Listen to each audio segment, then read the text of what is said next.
Welcome back to another edition of Music Monday from the podcast Nurture the Mind. I am your host, Poots, and we have yet again another music reaction. Pretty stoked about this one. We got two artists. One of the artists is brand new to the channel. The other one, not so much. We have Thundercat, and the song is She Knows Too Much, and it is featuring Mac Miller.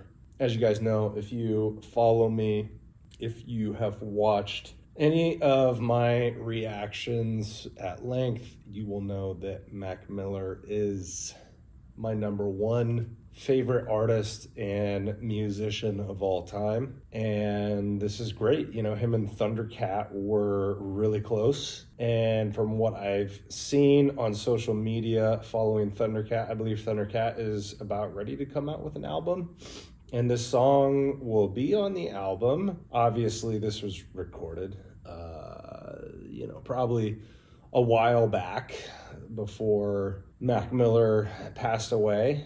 Let's see here. Let's read a little bit from what we can find on YouTube, because there's also a music video with it, but taken from Distracted, which is released April 3rd, 2026 on Brain Feeder. So yeah, we got some time before the album comes out, but this is one of the singles, one of the lead singles. Needless to say, I'm really excited to check this out.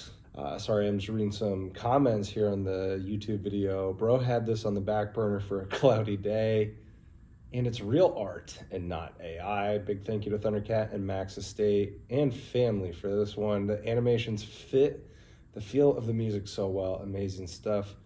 This being officially released is beautiful. I'm glad they kept it the same too. Well, we will see then, man. Yeah, everybody pretty much knows how I feel about Mac Miller.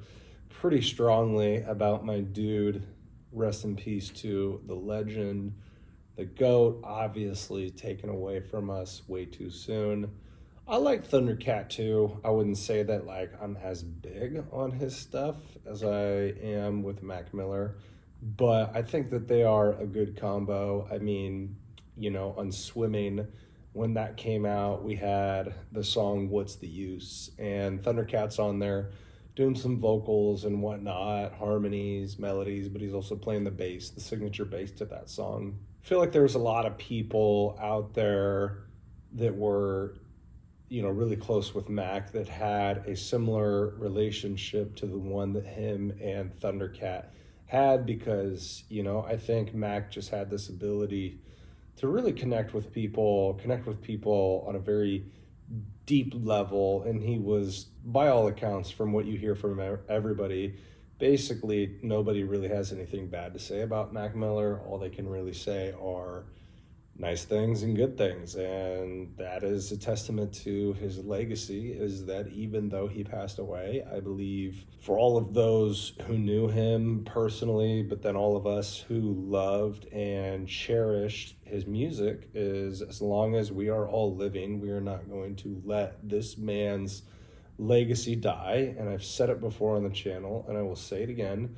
I believe that if he were to not pass away so young and to keep on living, I mean, I already think he's, revered in rap and hip hop as a GOAT, as one of the GOATs, but I think it would have been even more definitive if he was able to stay alive and make a older age, even if he passed away at 80, it would have been a lot easier to accept than the ripe age of 26, I think, is when he passed away. I think he was evolving his sound so much. I mean, just to see the leaps and the bounds that he took from album to album. When Swimming came out, his last official album, not including the posthumous one of Faces and Balloonerism. I mean, I just think this man was on track for music royalty.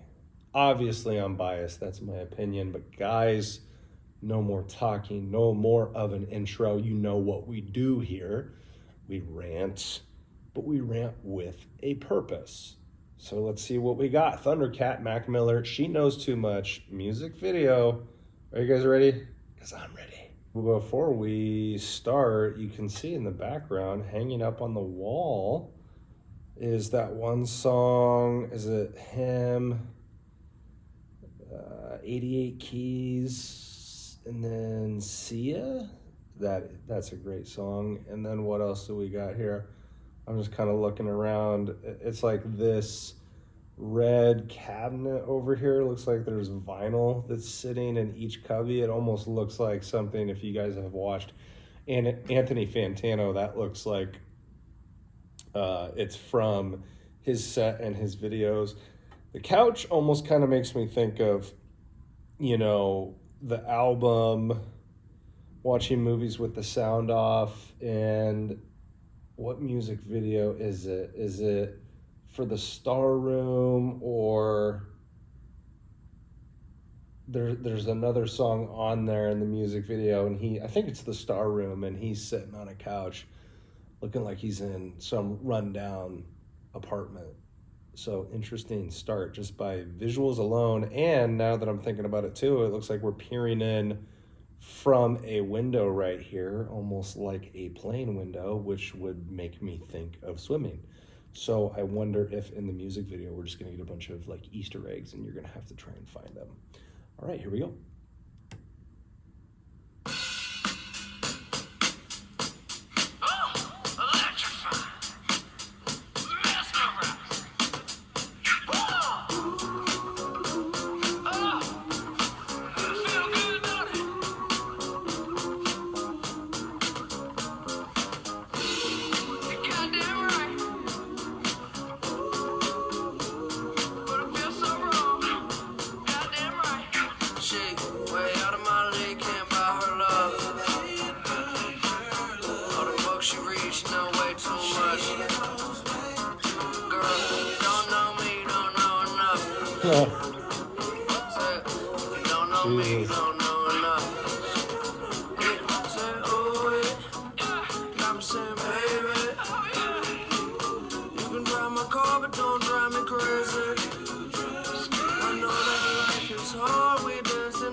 Oh, that's cool. Take your ass on home, pick your kid up. Yeah, far moving to the kick drum. You ain't have none, girl, better get some. You can talk about the universe and energy, but all you really want is a celebrity.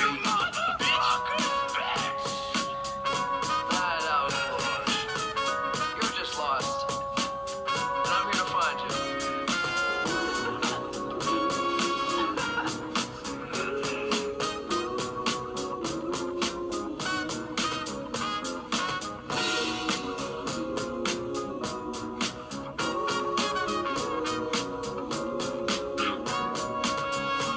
Shit, way out of my league, can't buy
was good. Thundercat, She Knows Too Much, featuring Mac Miller. Start out with the music video.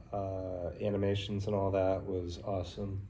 It's interesting because most of the song is Mac Miller and his lyrics. You don't necessarily get that from Thundercat. Thundercat is more so playing the instruments, I assume, but just, kind of like singing and harmonizing and whatnot.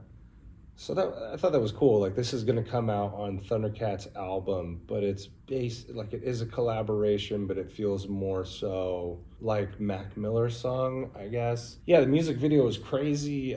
So many ladies in various different forms that were showing up, kind of reflected by the lyrics from Mac Miller talking about how, you can drive my car, but don't drive me crazy. She's so smart. She knows too much. I mean, I didn't catch all of the lyrics, but I think that was the overall general theme. And the music was good, mixed in with the music video. It definitely felt funky. It definitely felt groovy and also like psychedelic. Like it was some type of acid trip. I don't know if it was more so the music that made it feel psychedelic or the music video. I mean, probably the music video. But as we listen to that song a little bit more, maybe you'll say through the instrumental, you'll be like, oh, it sounds kind of psychedelic as well. Yeah, a very interesting mix. I mean, like I said in the beginning, like these guys are homies and they blend so well when they record together, when they collaborate with each other. It was kind of sad at the end because basically Thundercat wakes up and all of that stuff that was going on in the music video was just a dream to him. And then it's like he looks outside, he goes outside at nighttime and the moon is shining nice and bright, but the moon is Mac Miller's face, and then you have the dog and the cat that come up and they're also looking up into the sky and they're putting their heads on each other's shoulders and everybody's getting a little bit teary-eyed. And it's weird, man. I think when Mac first passed away, obviously I thought about it a whole lot. It was devastating to me. It was devastating to lots of different types of people. And, that was 2018, September 7th. And so, this year, when we get to September, it'll be 8 years. So, I mean, like 7+ years since Mac has been gone. And it's weird, right? It's almost, not that it's normal or it's become normalized, but now that we've had, obviously, a lot more time to sit with it, you naturally, like, you don't think about it as much. Unless, maybe you're somebody like Thundercat who actually knew him, was really close to him. I imagine Mac Miller's family, they still grapple with it. They still deal with it every single day. I mean, how could you not when it's somebody in your family that was taken away too early, especially like for his parents, to know that their son is gone. I feel like Mac at some point would have probably figured his shit out when it came to the drug use. I don't know if I would say that Mac Miller would have gotten married at some point, but I think he would have had kids, and I think Mac Miller would have been a great father just because he cared for people, and he was just so genuine and kind, like a kind-hearted soul, really in the depth of who he was. I think, he had a lot of emotions. I think he felt things very deeply. He was probably sensitive to some regard. I mean, I think if you're going to go out there and be a musician, a creative, an artist, you're at least going to have that a little bit. And so it's weird. It's not something that I think about all the time until now, watching this music video, listening to this song, and then being able to talk about it on camera. You just wonder, what was the guy going to create if he was able to stay alive? I mean, I just think it would have been remarkable because everything that he gave us in his short 26 years was remarkable. I mean, this guy basically maps out my youth. I really started to listen to him. I think it was back in 2011 is when I discovered Mac. By the time 2013 rolls around, like, I am very much following Mac. And then from that point on, it's, yeah, just keeping up with him and making sure that I would listen to every album that came out when it hit release day. I've told the story before, but when watching movies with the sound off, when that came out, it was 2013. It was the summertime, so I was going from my sophomore year of high school into my junior year. And back then, things were starting to go to streaming, but there still was this desire to like go out and get a physical copy, especially if you were driving a car that had like a CD player. Like back then, my first car that I ever had was a 2006 Honda Civic, beautiful blue color, black windows, almost, blacked out maybe a little bit too much to the point where it was illegal. And then I had black rims.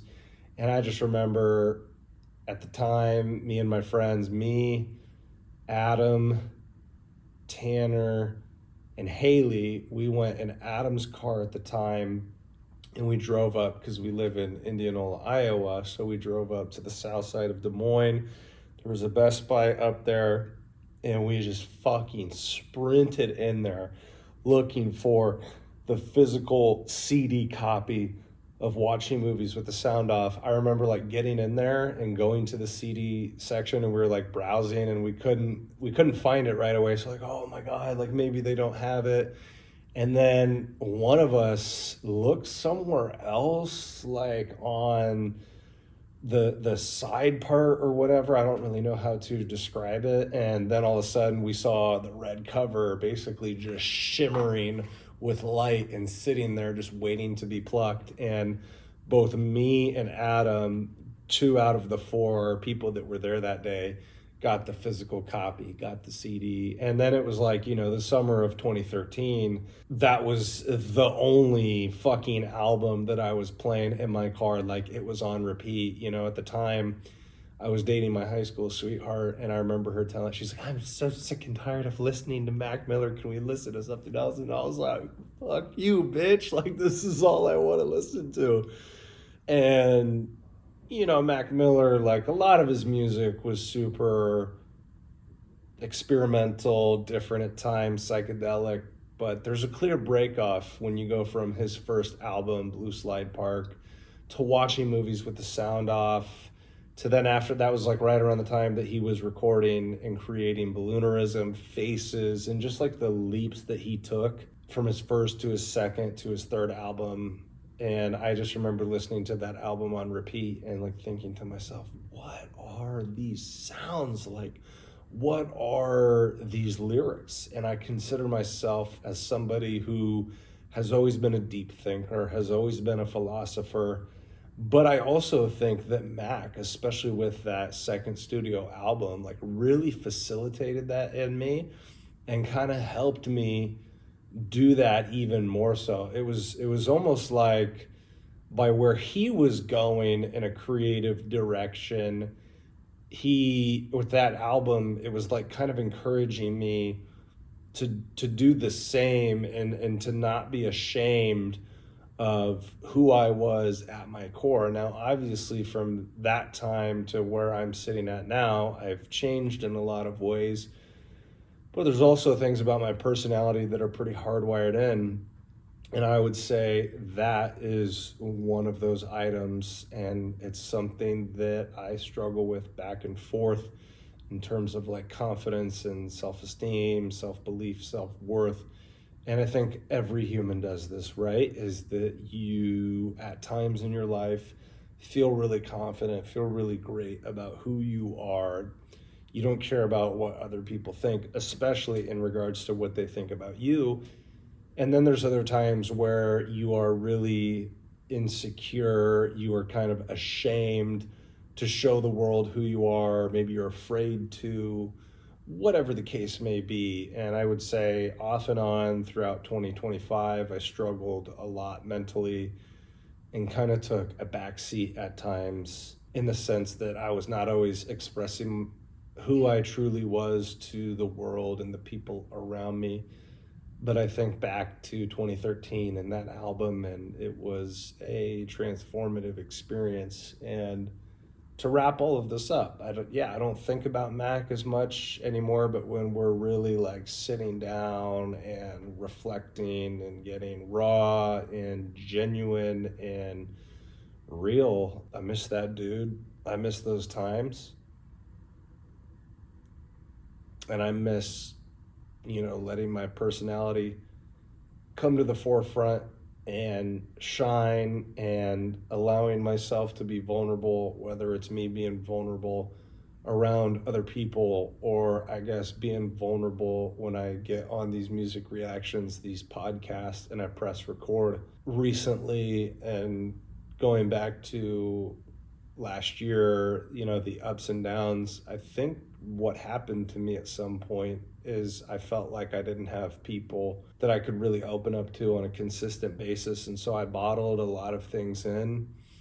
And every time you do something like that, where like in life, you don't allow yourself to feel or to express things or to get things off of your chest, like in this sense of like suppressing vulnerability too much, it basically makes you feel emotionally numb to the point where you can't feel anything anymore. And so, just last Thursday, I started going back to therapy. And then tomorrow, which is Monday, the 23rd of February, I'll have another session. And I just think it's so important and so powerful for all of us to allow ourselves to be vulnerable and allow ourselves to process how we feel and to process our emotions. And it's never going to be perfect. Like, I used to be okay with doing those things, and then life changes, and then maybe you're not so good, or you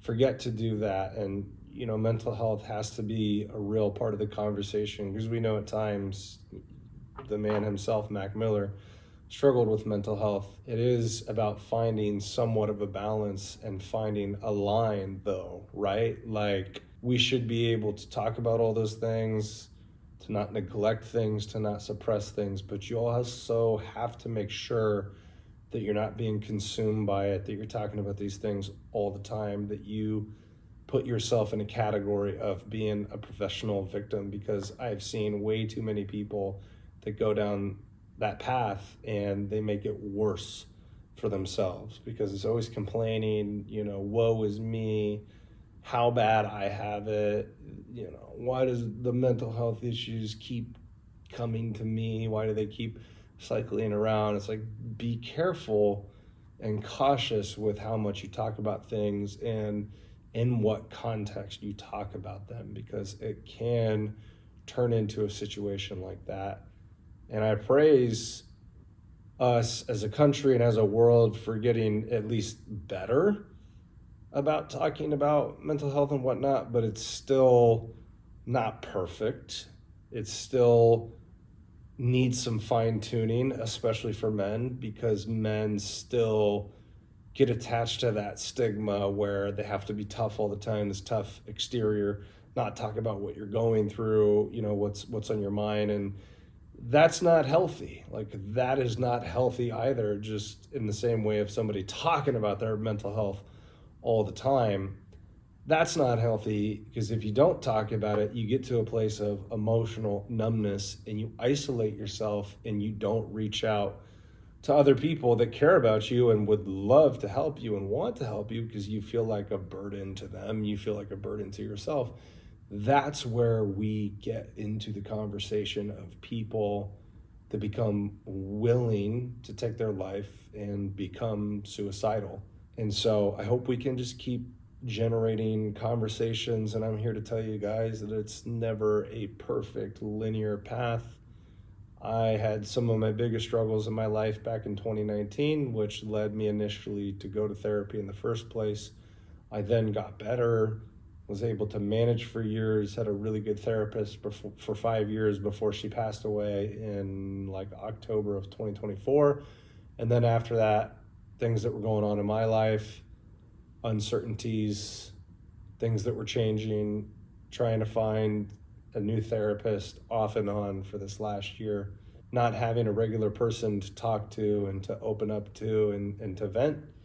That will take a toll on a person, because at the end of the day, remember, people, that as a human, part of the human contract is that we are all social creatures. And that's what's really interesting about this digital age that we live in. Everything becoming so heavily digitized is not good for the human experience, because we are meant to be social creatures, to interact with one another, to be a part of a community, to be a part of a tribe. And with the technology and how much it puts us inside and isolates us, I know for many people that's the case. That's what's going on for them. And on our hands is a widespread epidemic of a mental health crisis that we have to be able to address. And I would say, men who are watching this video, go out there and be strong, but also understand that there's very big amounts of strength that come from vulnerability. And it does not make you less of a man if you have to talk about the shit that's going on in your head. I think that is the message that I'm going to leave all of you with. As always, guys, if you're new to the channel, I ask that you do 4 things. You don't have to do all 4, but please do one of the 4, especially if you got value, if you enjoyed this, if it was entertaining, if it was thought-provoking, if it made you laugh, if it wasn't a waste of your time. Do me a solid, help me grow my message and my channel. Subscribe to the channel, like the video, comment in the comment section below, and then share the message with people in real life, or if you do it over social media. It's a value exchange over here. So I record, I put in the time, I put in the effort, I show up for you guys, and that's what you guys do for me in return, is just help me grow this thing that I've been working on for 6+ years. All right, guys, it's Sunday. It's like 6:06 p.m. I still have to hit my workout, so that is where I'm headed to next. I love you guys so much. Take care, and I'll see you on the next video. All right.